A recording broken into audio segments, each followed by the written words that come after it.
जब दिन चल रहा हो बिजी और चाहिए थोड़ा ब्रेक।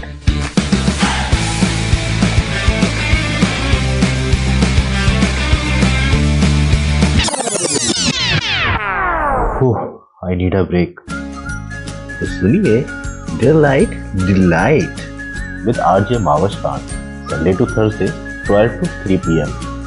रेडियो वही अपना FM 107। जी लिस्टनर्स, वेलकम बैक। आप सुन रहे हैं डिलाइट डिलाइट में आपके साथ आपके प्रेजेंटर मावस्तान, और आज है पीर का दिन। जैसे आपको पता ही है कि आज हमारे साथ हमारे गेस्ट मौजूद रहते हैं ERDC से। पेरेंटिंग के हवाले से हम बात करते हैं, और आज हमने जो बात करनी है उसके हवाले से पहले मैं आपको टॉपिक बता दूं। आज हमारा टॉपिक है कि हमारे जो बच्चे हैं, जो इस वक्त की जो जनरेशन है, जो अभी छोटे हैं, तो क्या वो बड़े होकर अपनी ख़ानदानी जिम्मेदारियाँ संभाल सकते हैं? क्या हमें लगता है कि हम उनकी ऐसी तरबियत कर रहे हैं? मेरे साथ मौजूद हैं तलहा और कमल, उनको कहते हैं वेलकम। हेलो हेलो, अस्सलाम वालेकुम। वालेकुम सलाम। कमल, कैसी हैं आप? जी बिल्कुल ठीक ठाक, अल्लाह का शुक्र है। ग्रेट, ज़बरदस्त। जी तलहा, आपको आवाज़ आ रही है मेरी? जी अस्सलाम वालेकुम। आविश, कैसी हैं आप? अल्हम्दुलिल्लाह बिल्कुल ठीक ठाक। आप बताएं, आप कैसे हैं? ठीक ठाक हैं? जी अल्लाह का शुक्र है, बिल्कुल ठीक। ज़बरदस्त, ग्रेट। जी, तो हम लोग बात कर रहे थे, आज का हमारा जो टॉपिक है वो ये है कि हमारे जो बच्चे हैं, हमारी इस वक्त की जनरेशन, वो उनकी तरबियत ऐसी की जा रही है, क्या हमें लगता है कि वो आगे जाके अपनी जो जिम्मेदारियां हैं उनको निभा सकते हैं? जी जी, आवाज आ रही है आपको मेरी? जी जी बिल्कुल आ रही है। कमल, आपको आवाज़ आ रही है? जी जी। अच्छा अच्छा, चलें जी, बिल्कुल आप बात कर सकते हैं। अच्छा, हाँ नहीं बिल्कुल।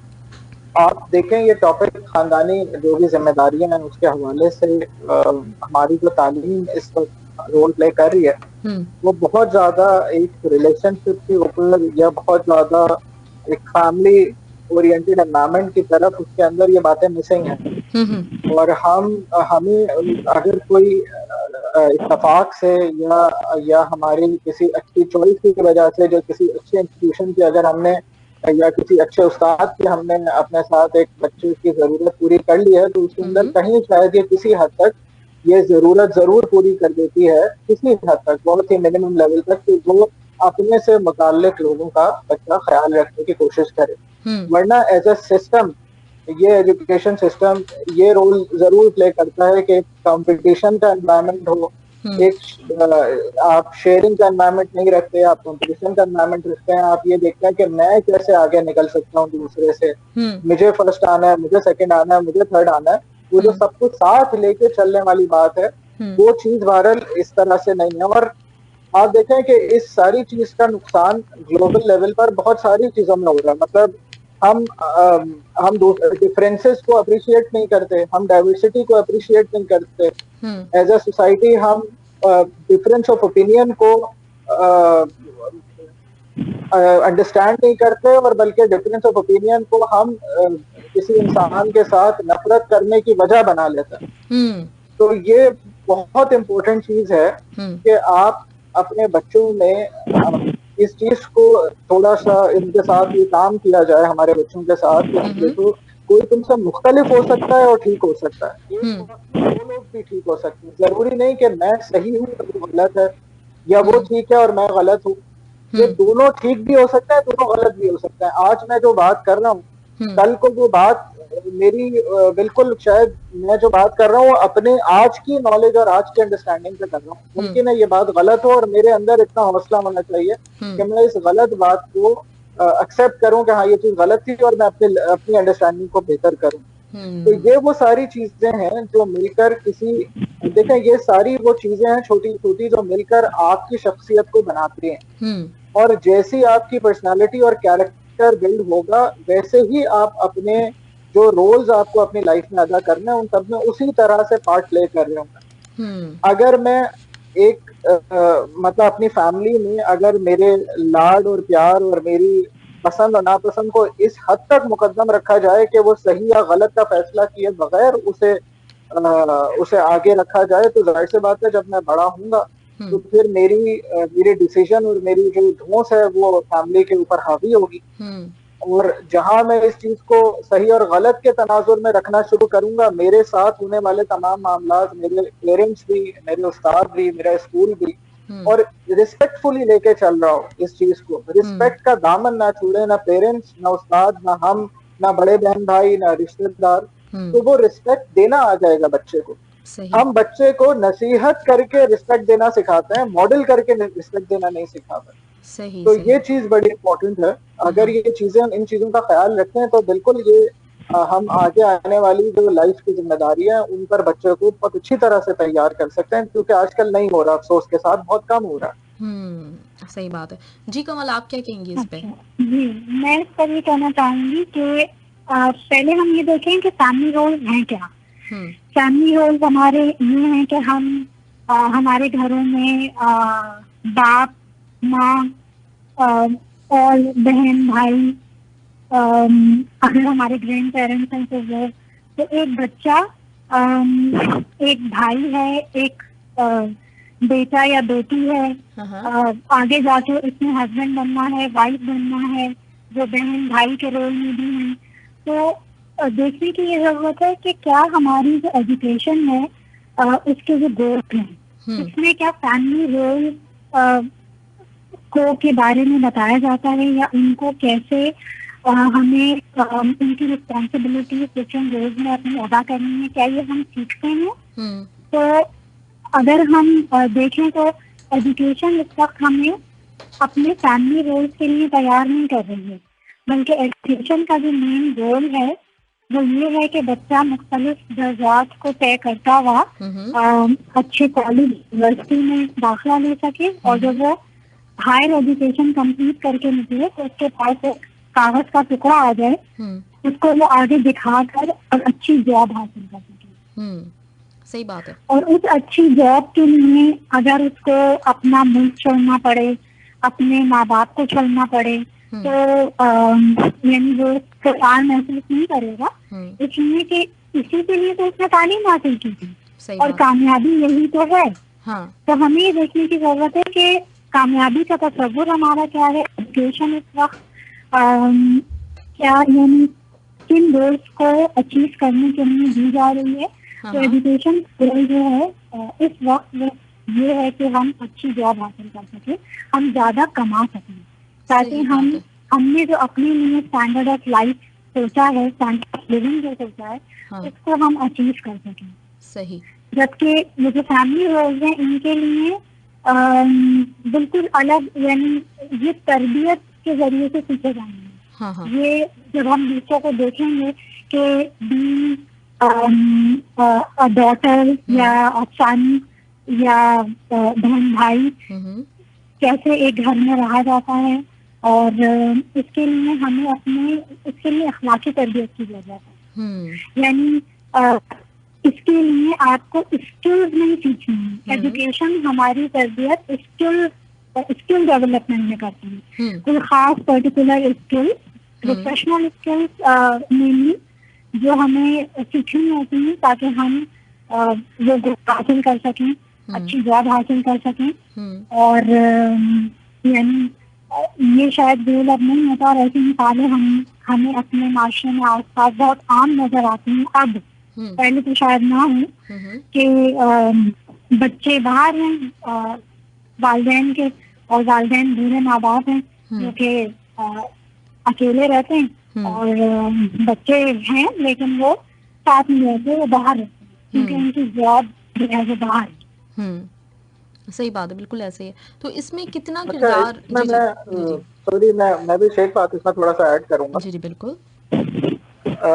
देखें, ये हमारा सवाल है भी कि नहीं, एज पेरेंट्स क्या हम इसे मसला समझते भी हैं या नहीं, या आज FM 107 पर महविश साहिबा ने ये सवाल रख दिया सामने, तो ये क्या वाकई ये मसला है भी। असल काम यहाँ से शुरू होता है कि बहुत से लोग जो हैं वो तालीमी, और बिल्कुल हमारा सिस्टम ऐसा बना हुआ है कि वो तालीम को बिल्कुल separate, career oriented, job oriented, ये इसलिए पढ़ रहे हो कि किसी काबिल बन जाओ, ये इसलिए पढ़ रहे हो कि कुछ बन जाओ, अपने पाँव पे खड़े हो जाओ और कुछ कमा सको। इस तालीम का मकसद ना पेरेंट ये समझते हैं, ना स्कूलिंग सिस्टम ये समझते हैं, ना खुद ये करिकुलम ये कहता है कि तुम ये तालीम हासिल करके कल एक अच्छे दामाद बन सको, कल एक अच्छे शौहर बन सको, कल एक अच्छे बेटे बन सको, आज एक अच्छे भाई, आज एक अच्छे बेटे के का फर्ज निभा सको। तो ये हम इस पे क्वेश्चन भी नहीं करते ना इस सवाल पे कि जो सबसे प्राइमरी रोल किसी भी शख्स की जिंदगी में इस एजुकेशन को प्ले करना चाहिए, वो अपने फैमिली रोल्स के अंदर इसको बहुत ही इफेक्टिव बनाना चाहिए, जो कि हमने इसको तालीम की जिम्मेदारियों से कहीं अलग कर दिया है अपने दिमाग में, अपने ख्यालात में, अपने मामलात में, और हम किसी और चीज को एजुकेशन के साथ नाम बिल्कुल एसोसिएट करते हैं, जिसका सिर्फ एक छोटा सा मकसद ये है, जिसका एजुकेशन का हम छोटा सा मकसद सिर्फ इस हद तक महदूद कर दिया है कि एक डिग्री मिल जाए, एग्जाम में कामयाबी हो जाए और फिर कुछ कमाने के काबिल बन जाए। अच्छा इंसान बनना, अच्छा फैमिली रोल निभाना, ये हमने तालीम की जिम्मेदारियों से खुद ही बहुत पहले अलग कर दिया था। और क्योंकि ना ये हमारी प्रायोरिटी है, ना ये एजुकेशन सिस्टम की प्रायोरिटी रही, इसलिए अब सोसाइटी वैसी बन गई जैसा इसके नतीजे में बननी चाहिए थी। जितना ज्यादा पढ़े लिखे लोगों ने इस सोसाइटी को नुकसान पहुंचाया है, उतना कम पढ़े लिखे लोगों ने नहीं पहुंचाया नुकसान, और माजरत के साथ। बिल्कुल सही तो है। ये मेरे ख्याल से हमें जो है ना, वो अपने हर पेरेंट को, हर इंसान को ये सोचना चाहिए कि मेरा सबसे बड़ा मकसद तालीम हासिल करने का क्या है। क्या पैसा कमाना है तो बिल्कुल ठीक है, करें आप जो कर रहे हैं। क्या एक अच्छा इंसान माशरे को देना है, क्या अपनी फैमिली के अंदर अपने बच्चे को एक बहुत जबरदस्त सबको साथ लेके चलने वाला एक इंसान ऐसा जो सबका ख्याल रख सके, उस तरह का इंसान बनाना है, तो फिर आप उसी लेंस से देखना शुरू कर देंगे एजुकेशन सिस्टम को। बिल्कुल सही। और दूसरी बात ये कि देखिए, पैसा कमाना कोई बुरी बात नहीं है। यानी अगर आपके पास एक स्किल है, जाहिर है मर्द जो है वो जिम्मेदार है अपनी फैमिली की कफालत करने के लिए, इसका ये काम है, कोई जिम्मेदारी दी गई है तो वो ये करेगा। लेकिन पैसा कमाना हमारी जिंदगी बन जाए और वो जिंदगी के बाकी रोल्स को ओवर शेडो कर ले, तो ये ठीक बात नहीं है। यानी फिर हमारे पास इतना टाइम ही ना बचे कि हम अपनी फैमिली को दे सके, क्योंकि हमारी जॉब टाइमिंग जितनी ज्यादा है, जॉब इतनी टफ है हमारी। क्योंकि जाहिर है अगर हम ज्यादा पैसा कमा रहे हैं तो हमारी जॉब टफ भी है। और इससे एक और इफेक्ट ये हुआ है कि अब अगर जब हमारे पास डिग्री आ जाती है या हम आला तालीम हासिल कर लेते हैं, तो हम ये समझते हैं कि हमारी फंक्शनैलिटी या हम माशरे के एक यानी अहम फर्ज उसी वक्त कहलाएंगे जब हम कोई जॉब कर रहे हैं।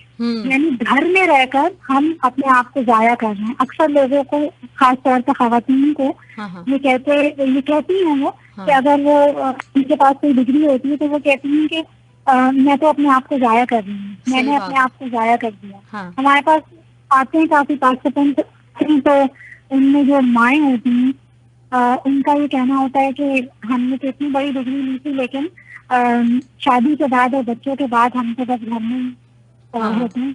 आप क्या करती हैं? हम कुछ नहीं करते, हम घर में होते हैं। तो ये इस चीज को रियलाइज करना, जो सलाह कह रहे हैं बात, कि ये चीज रियलाइज करना कि हमारा रोल बीइंग अ मदर बहुत अहम है, बीइंग अ वाइफ या being a husband, being father बहुत अहम रोल है।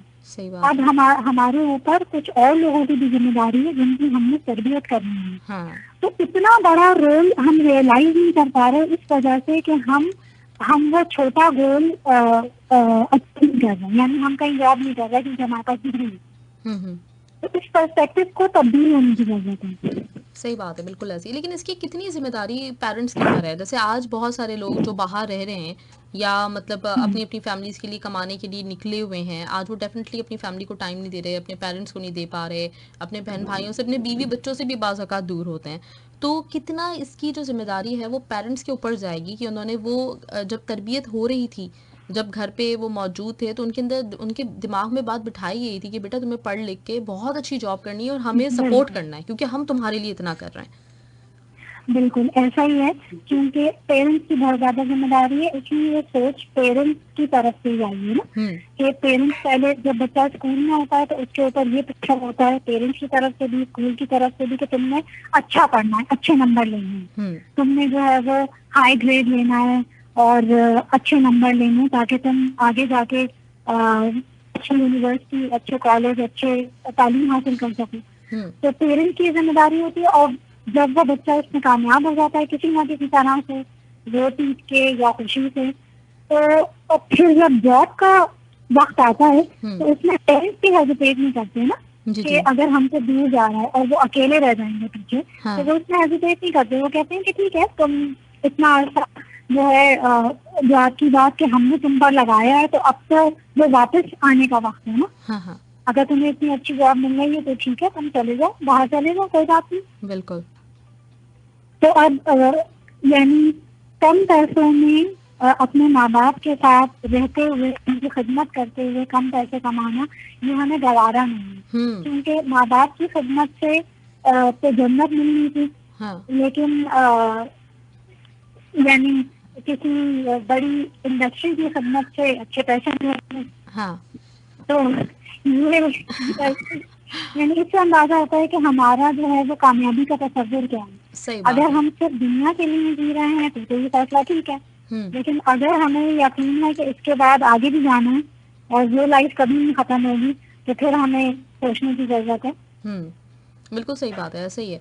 और मतलब हमें अच्छा, इसमें थोड़ी सी चीज अगर मैं बिल्कुल देखिए, जो भी शख्स जो अपने करियर के लिए ऑब्वियसली या अपने कमाने के लिए अपने पेरेंट्स को छोड़ के और दूसरे मुल्क में गए, ये आसान काम नहीं होता, ये बात तो मुझे अंडरस्टैंड करें। मैं कमल जो बात कर रही थी कि वो गए हैं और छोड़ के गए हैं, तो ऑब्वियसली ये सबके लिए एक मुश्किल डिसीजन होता है। लेकिन और इसके अपने प्रोज एंड कॉन्स हैं। आप कमा रहे हैं और एक लाइफस्टाइल को फॉलो कर रहे हैं, ऑब्वियसली आप अपने दोस्तों से, रिश्तेदारों से, माँ बाप से शायद कुछ फासले पर है, लेकिन वो कमा इसीलिए रहे हैं कि आप उनकी खिदमत कर सके। और बहुत से लोग इसके अंदर, बहुत सारे लोग इसके अंदर चॉइसेस को देखते हैं कि वो कुछ लोग अपने पेरेंट्स को बुला लेते हैं, कुछ लोग वापस आ जाते हैं।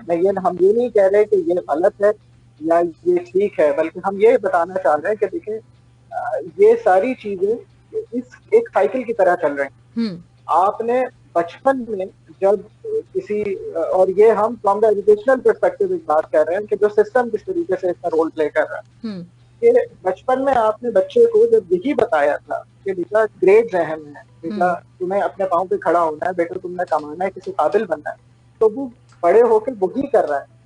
तो अगर आपको इस चीज पे इतराज है तो ये वही है जो आपने जिसका आपने बीज लगाया था।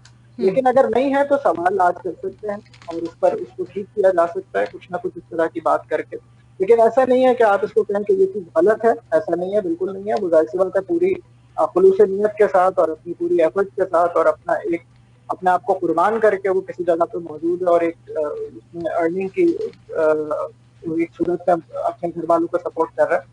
इसके अपने प्रोज एंड कॉन्स बाहर इसके मौजूद है। ये बात ठीक है। जी बिल्कुल सही बात है। और वो तो कुर्बानी ही दे रहे होते हैं, और अक्सर वही होता है ना कि बाज़ औक़ात इस तरह की चीज़ें पेरेंट्स की तरफ से आ रही होती हैं कि अगर घर पे बहनें बैठी हुई हैं, घर पे छोटे बहन भाई हैं, तो वो अपने बड़े बेटे को भेज भी रहे होते हैं, उनसे तकाजा भी होता है कि नहीं आप करें सब कुछ, आपके ऊपर जिम्मेदारी हैं। और जब वो कोई 15-20 साल के बाद अपनी शादी के बाद अपनी ज़िंदगी गुजारने पर आता है तो पेरेंट्स को लगता है अब हम अकेले रह गए। तो थोड़ा सा ये हमारा कुछ एक दोगला रवैया भी है हमारे, मतलब जो सोसाइटी में जो हम लोग एज अ पेरेंट अगर सोचें तो थोड़ा सा ये भी एक पॉइंट है। बिल्कुल है। और ऐसे इसमें ऐसे लोग भी हैं कि वो गए कुछ अर्से के लिए बाहर, मुल्क से बाहर या शहर से बाहर, और वो वापस आ गए कुछ अर्से बाद उन्होंने कमाया भी। तो इसमें ये बुराई नहीं है कि आप कमाने के लिए, अगर आप ये फैमिली टू फैमिली भी रेडी कर सकता है कि अगर आप कमाने के लिए आपको किसी वजह से जाना ही पड़ रहा है, कोई ऐसी मुश्किल आ पड़ेगी, तो ठीक है आप कुछ अपनी फैसला कीजिए। लेकिन उसके बाद हमें ये भी पता है कि हमारे कुछ और रोल्स हैं जिन्हें हमें अदा करना है, और हमें अपने के साथ जो है वो रहना है, बहुत भी जानना है। अच्छा, इसमें एक और बात, एक और पहलू भी है। हेलो जी जी बिल्कुल सुन रहे हैं हम आपको। जी वो ये है कि देखिए रिस्क का वादा अल्लाह ताला ने किया है, कोशिश हमारी बिल्कुल होगी, और कोशिश के बगैर रिस्क नहीं मिलेगा। तो एक यकीन भी होना चाहिए हमें कि हम कोशिश करेंगे, रिस्क अल्लाह ताला ने देना है और बरकत इसमें अल्लाह ने डालनी है। यानी ज्यादा कमाने से माल में या रिस्क में बरकत आएगी ये उसकी गारंटी नहीं है, लेकिन थोड़े में भी अल्लाह ताला अगर चाहे तो बरकत डाल सकता है अगर हम उससे मांगे। बिल्कुल। तो ज्यादा फोकस हमारा ये होना चाहिए कि हम कोशिश हम पूरी करें, भरपूर करें, और जो हमारी तालीम है उसके लिहाज से हम सोसाइटी को सर्व भी करें। अगर हमने कोई स्किल पूरी जिंदगी लगा के हासिल की है तो उसका फायदा माशरे को जाना चाहिए। ऐसा नहीं है कि बिल्कुल भी आप सब कुछ छोड़ के बैठ जाएं, लेकिन उसके साथ साथ हमारे जहन में ये हो कि कोशिश हमारी होगी और बरकत अल्लाह डालेगा। तो ये अल्लाह ताला की कुदरत है कि वो बहुत थोड़े को भी बहुत ज्यादा कर दे हमारे लिए। सही बात है। लेकिन देखिए तब हम ये जो बात अभी कर रहे हैं उसमें बिल्कुल आपकी बात सही है कि आजकल का जो एक कहना चाहिए माइंडसेट बन गया है कि लोग प्रेफर ये कर रहे होते हैं कि हम ज़्यादा से ज़्यादा जो है वो जॉब करें तो उनको ज़्यादा टाइम दें और वहाँ पे ज़्यादा टाइम लगेगा तो हम ज़्यादा अर्न कर सकेंगे या हमारे बॉसेस हमसे खुश रहेंगे। तो इसमें ये ऑफिस का जो इन्वायरमेंट है ये कितना काउंट करता है? क्या थोड़ी बहुत कुछ रियायत, कुछ रिलैक्सेशंस मिलनी चाहिए कंपनीज की तरफ से भी? असल में देखें, जी पहले आप बताइए। हाँ नहीं बिल्कुल, देखिए ऑफिस का एनवायरनमेंट तो अपने तौर पे कुछ इसके अंदर इम्पैक्ट जरूर डाल रहा होता है, लेकिन इंसान बहुत सी जगहों पे बहुत सारे लोगों के हमने मामला ये भी देखे कि ऑफिस में बॉस को देखते हुए या बहुत सारे लोगों को और ऑफिस का कल्चर देखते हुए लोग ओवर स्टे कर रहे होते हैं। 6 बजे ऑफिस टाइम खत्म हो रहा है तो 8-9 बजे तक बैठे हुए हैं, काम है तो बैठना पड़ रहा है, तो काम तो कभी भी खत्म नहीं होता।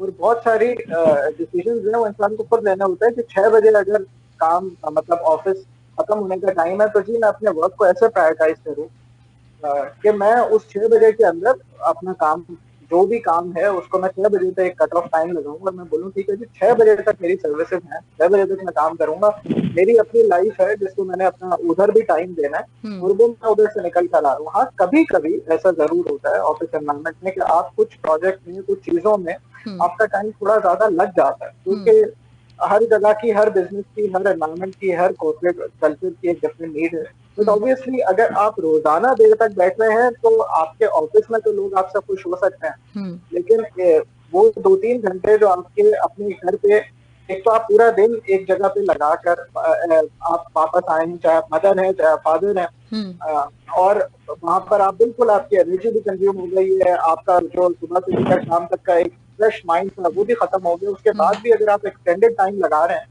तो ये मेरे ख्याल से आप अपने साथ ज्यादा ज्यादती कर रहे हैं। आपको 6 बजे तक एक हार्ड स्टॉप सोचना चाहिए और उसके बाद फिर आप वो टाइम अपना रिफ्रेश हो किसी एक्टिविटी से, किसी हैबिट से, कोई इंटरेस्ट आपकी लाइफ में हो जिसके अंदर आप अपने आप को मशगूल करें और आप रिफ्रेश हो सकें, और फिर अपने घर वालों के साथ एक हेल्दी माइंडफुल टाइम लगा सके।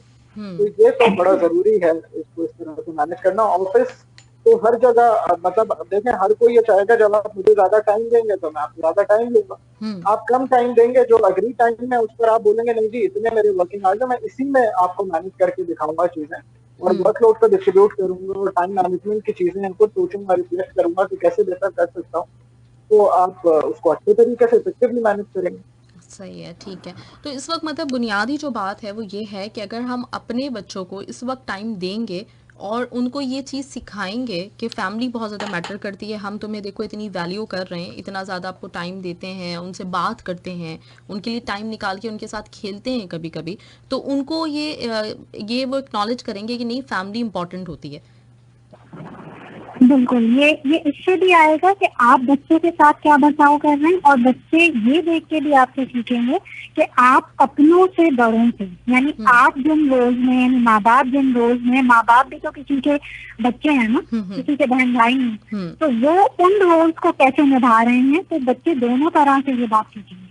अगर बच्चों ने अपने माँ बाप को उनके माँ बाप की खिदमत करते हुए देखा है, अपने रिश्तों को निभाते हुए देखा है, या अपने रिश्तेदारों की मदद करते हुए देखा है, उनके गम में, उनके खुशी में शरीक होते हुए, उनकी मुसीबत के वक्त में उनके लिए खड़ा होते हुए देखा है, तो वो ये चीज सब खुद सीखेंगे, उनके अंदर ये चीज आएगी और फिर जब उनके माँ बाप को जरूरत होगी तो वो खड़े होंगे, या उनके बहन भाइयों को जरूरत होगी वो खड़े होंगे।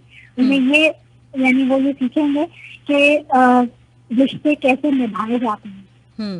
बिल्कुल बिल्कुल सही बात है। अच्छा, मेरे पास एक रिशान खान का सवाल है और वो ये पूछ रहे हैं कि आप अपने बच्चों को जो हॉस्टल वगैरह में अक्सर लोग भेजते हैं ना स्टडी के लिए, अपने से दूर रख के हॉस्टल में भेजते हैं, तो क्या ऐसा करना चाहिए?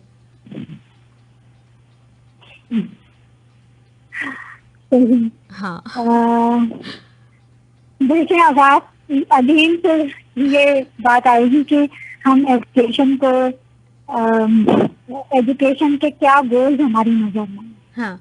यानी तो हमारे जहन में एजुकेशन का खाका है कि एजुकेशन को ये करना चाहिए, तो और इसके लिए हम भेज रहे हैं, तो फिर वो लोग जिनका रहे हैं इसके यानी फिर एजुकेशन वही देगी उनको। यानी अगर अपने से दूर रख के आप एक अच्छा इंसान बना सकते हैं, अपने से दूर रख के आप अपने बच्चे की तरबियत ज़्यादा अच्छी कर सकते हैं, तो फिर ये आपका फैसला है। लेकिन हमारा ये ख्याल है कि बच्चे जो है उनकी पहली दरगाह उनका अपना घर है और उनके माँ बाप हैं। ठीक है, वो स्कूल जाते हैं या किसी तालीमी इदारे मदरसे वगैरह से मुंसलिक होते हैं, लेकिन तरबियत जो है ना वो मॉडलिंग के थ्रू होती है। सही है। जो आप करते हैं बच्चे आपको करता हुआ देखते हैं वो सीखते हैं। सही सही। अच्छा, हमारे साथ एक कॉलर है। इस एजुकेशन के अपने कुछ जरूर फायदे होंगे, हम ऐसा नहीं कह रहे कि इस एजुकेशन के कोई नुकसानात ही नुकसानात हैं। जरूर कुछ फायदे होंगे, लेकिन इसकी कुछ कीमत भी अदा करनी पड़ेगी। बिल्कुल सही बात है। अच्छा, कॉलर को लेते हैं हम। जी हेलो। हेलो, अस्सलाम वालेकुम। जी वालेकुम सलाम। मेरा नाम नौमान अजीज है। मैं आपके इस प्रोग्राम में लास्ट टाइम भी एक आध दफा शामिल हो चुका हूँ। तो अभी ये डिस्कशन सुन रहा था, मेरे जहन में एक बात आई थी। आप लोगों ने खुद भी इसको मतलब खुद ही बताया है अभी। ये जो हमारे एक्सपर्ट हैं इन्होंने बताई थी ये बात, मुझे अच्छी भी लगी और मैं उसी को इंडोर्स करूंगा कि जो हम बच्चों को जो तालीम देते हैं उसका मकसद कुछ और है। बेसिकली हमने तालीम जो है वो शऊर या अपने आप को बिल्डअप करने के लिए नहीं लेते, हम उसको कोई जरिया, उससे भी हम उम्मीदें लगा के तालीम को हासिल करते हैं कि कल को ये हमें आगे कोई अच्छी जॉब दिलवाएगी, या हम अपने बच्चों को ऐसे पढ़ाते हैं कि फला स्कूल में पढ़ाएंगे, इस तरह से करें। तो हमारा जो बेसिक मोटिव है ना वो उसके अंदर यूं कह लेंगे हमारी डायरेक्शन सही नहीं है। जो मुझे जनरली एक अंदाजा होता है कि हम अपने बच्चे को अच्छी तालीम ये सोच के पढ़ाते हैं कि वो अच्छा डॉक्टर बन जाए, इंजीनियर बन जाए, कहीं जॉब कर ले, अच्छा बैंकर बन जाए, अच्छे जगह पढ़ा ले और इस तरह से ये बाहर से पढ़ ले, ये सारी चीजें। तो हमने उसका एंड रिजल्ट देखा हुआ है, उसका ये नहीं देखा हुआ कि वो सारी चीजें, वो जो हम उसको तालीम देंगे उससे उसकी जिंदगी में क्या असर पड़ेगा। मतलब हम उसको जिंदगी में उसके असर का हम देखें ना कि वो एक अच्छा कल को बाप बन सकता है, एक अच्छा बेटा है, एक अच्छा भाई है, क्या होगा, क्या वो सच्चा इंसान होगा या झूठ बोलता होगा, एक बिल्कुल सिविलाइज शहरी बनेगा। वो नहीं है, हमें एक अच्छा डॉक्टर चाहिए, अच्छा इंजीनियर चाहिए, एक सिविलाइज हमें इंसान नहीं चाहिए। तो ये हमारा एक बेसिक प्रॉब्लम है जिसकी वजह से सारी चीजें आती है। फिर दूसरा ये है कि हम जो है अल्लाह ताला पे हमारा भरोसा शायद कम है। ये मेरे ख्याल में बात इन्होंने बोली थी अभी कमल साहिबा ने। जी। तो बात बिल्कुल ठीक है, हम अल्लाह पे भरोसा नहीं करते, हम सारी चीजें हमने अपनी डिग्रीज पे, अपने आप पे भरोसा रखा हुआ है, विच इज रॉन्ग।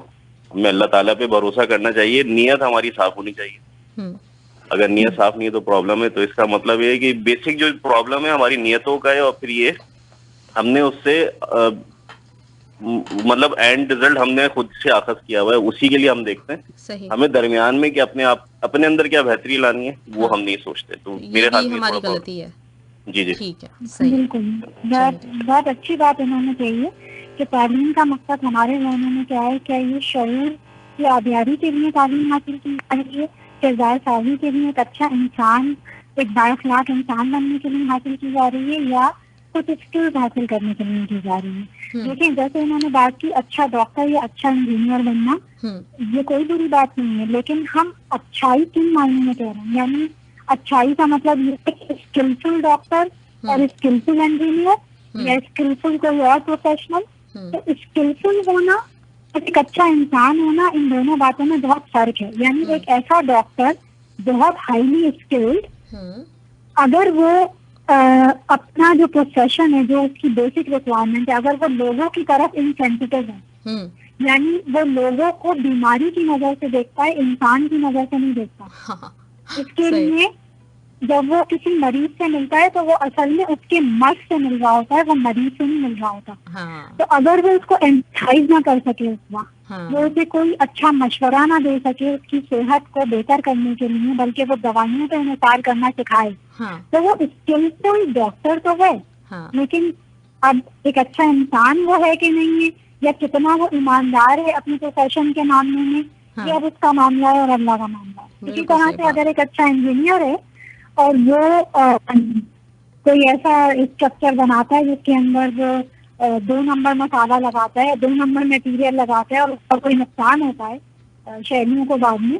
तो वो स्किलफुल इंजीनियर है जिसे बहुत अच्छी तरह ये पता है कि इसने अपने रास्ते कैसे बनाने ज्यादा पैसे कमाने के लिए। सही बात है। अच्छा, मुझे इस बात से ख्याल आ रहा है कि नॉर्मली जैसे बचपन में होता है ना, हर बच्चे से ये सवाल किया जाता है कि बड़े होके क्या बनोगे, या फिर माँ बाप कह रहे होते हैं कि बड़े होके हमारा बच्चा बहुत बड़ा आदमी बनेगा। तो वो जो बड़ा आदमी की जो डेफिनेशन होती है हमारे जहन में, वो होती ही ये है कि अमीर आदमी बनेगा। कभी किसी ने बड़े इंसान को एक बाइखलाक और इंसाफ करने वाला, सच बोलने वाला, हक के लिए आवाज उठाने वाला, वो तस्वुर नहीं आता हमारे जहन में कभी। बिल्कुल बिल्कुल, क्योंकि हमारा जो सक्सेस का क्राइटेरिया है वो मटेरियल सक्सेस से जुड़ गया है। और जो ट्रेडिशनल सोसाइटीज हैं उनमें कभी भी तालीम तरबियत के बगैर नहीं थी, और तालीम का मकसद सिर्फ स्किल बिल्डिंग नहीं था बल्कि किरदार साजी था हमेशा। ये 21st सेंचुरी का तोहफा है आप कह सकते हैं, या आफ्टर इंडस्ट्रियलाइजेशन ये हमें तोहफा मिला है कि अब तालीम जो है वो स्किल बिल्डिंग का तक महदूद होके रह गई बहुत हद तक। सही बात है, बिल्कुल सही बात है। जी तलहा। जी नहीं बिल्कुल, कमल ने जो एक बात की इधर, मेरे ख्याल से वो सारी बातों से जो सबसे मुकद्दम बात तालीम के हवाले से और इस तालीम के मकासद के हवाले से उन्होंने सामने भी रख दी कि हम अच्छे स्किलफुल डॉक्टर तो बन जाते हैं, लेकिन और उसे मर्ज की नजर से देखते हैं, इंसान की नजर से नहीं देखते। तो ये सबसे इम्पोर्टेंट बात है। और दूसरी बात ये कि इस सारे सिनेरियो के अंदर पेरेंट्स को बहरहाल अब वो दौर है इंडस्ट्रियल रेवोल्यूशन, ये पोस्ट कोरोना के बाद अब वो ये चीज बड़ी जरूरी है इस बात को अंडरस्टैंड करना कि अगर आप इसी तालीमी निजाम में वही पुरानी चीजें पढ़ाने के चक्कर में लगे हुए हैं तो आप कामयाबी की गारंटी बिल्कुल वैसे भी नहीं थी और अब तो बिल्कुल भी नहीं है। अब तो नए वर्ल्ड ऑर्डर में, नए सिस्टम में, नए सिनेरियो के अंदर अब हमें बच्चों को ज्यादा एक दूसरे की केयरिंग सिखानी है। हमें बच्चों को ज्यादा इस चीज का एहसास दिलाना है कि बेटा सब लोगों का ख्याल रखकर ही असल आदमी, असल कामयाबी है कि इंसान वो अच्छा है जो सबका ख्याल रख सके, तो दूसरे के दुख और दर्द का भी एहसास हो सके। और पैसा ठीक है कमाना एक नीड है, लेकिन पैसा कामयाबी की जमानत नहीं है। ये चीज हम खुद अपने कैरेक्टर के थ्रू, अपने बिहेवियर्स के थ्रू रोल मॉडल करके बताएं, कोई बच्चा सीखेगा और बाकी मतलब ये सारी चीजें पीछे रह जाएंगी। ये चीज आगे उसके साथ चलेगी और इससे अच्छे और बुरे की पहचान हो सकेगी, उसे अच्छे इंसान और बुरे इंसान की पहचान हो सकेगी, उसे अच्छे अमल और बुरे अमल की पहचान हो सकेगी। ये चीजें उसी वक्त सामने आएंगी जब हम ये बता रहे होंगे पैसा सबसे बड़ी कामयाबी की जमानत नहीं है, उससे पहले कुछ और चीजों का नंबर आता है जिनकी वजह से इंसान कामयाब और नाकाम कराया जाए। सही बात है, बिल्कुल सही बात है। चलें, गुड, ज़बरदस्त। और उसके लिए डेफिनेटली ये जो हमने सिलसिला शुरू किया है अपना, ये वाला जो प्रोग्राम है हमारा, ये बेसिकली है पेरेंट्स के लिए, क्योंकि हम बाहैसियत पेरेंट ना बहुत सारी ऐसी गलतियां कर रहे होते हैं जिनका हमें बिल्कुल इदराक भी नहीं हो रहा होता, जो हमें महसूस भी नहीं होती, लेकिन वो हमारे अंदर होती हैं। तो हमें डेफिनेटली बच्चों को तो हम जब भी सिखाएंगे जब हम खुद सीखने की कोशिश करेंगे। तो मेरी तमाम जितने भी पेरेंट्स हैं जो सुन रहे होते हैं हमें, उनसे रिक्वेस्ट है कि इन चीज़ों को बड़ी गौर से सुना करें। और पहले मतलब जब हम अपने आप से शुरू नहीं करेंगे तो हम डेफिनेटली अपने बच्चों को सिखाने के काबिल भी कभी नहीं होंगे। नसीहत अमल, जैसे आपने कहा था, नसीहत असर नहीं करती, अमल करके दिखाना पड़ता है। बिल्कुल। चलें जी, ग्रेट, ज़बरदस्त। कमल, तलहा, आप दोनों का बहुत बहुत शुक्रिया। और आज भी मुझे बहुत सीखने को मिला और डेफिनेटली हमारे जितने लिसनर्स हैं उन्होंने भी बहुत कुछ सीखा होगा आज की बातचीत से भी। आपका बहुत शुक्रिया, टॉपिक आप रख रही हैं और अल्लाह करे सारी गुफ्तगू का हमें और सबको इसका फायदा भी पहुंचे और जो इसका अजर है वो भी मिले इंशाअल्लाह ताला। इंशाअल्लाह ताला आप दोनों का बहुत शुक्रिया, क्योंकि ये मैं तो सिर्फ एक बात आपसे एक रिक्वेस्ट करती हूँ, असल तो पूरी एफर्ट आप लोगों की होती है। तो बहुत बहुत शुक्रिया, thank you so much. Thank you. Allah Hafiz.